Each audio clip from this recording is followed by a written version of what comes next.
বন্ধুরা, আজকের ভিডিওতে জানব মানব ইতিহাসের সবথেকে বিখ্যাত এবং সবথেকে ভয়াবহ জাহাজডুবির ঘটনা টাইটানিক সম্পর্কে।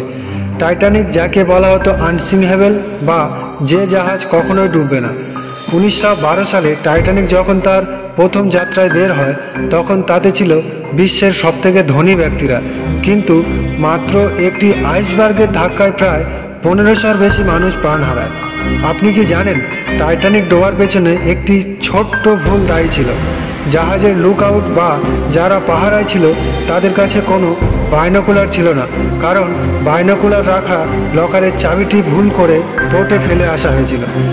যদি তাদের কাছে এই বাইনোকুলার থাকতো তবে হয়তো তারা আইসবার্গটি আগেই দেখতে পেত এবং জাহাজটি বেঁচে যেত।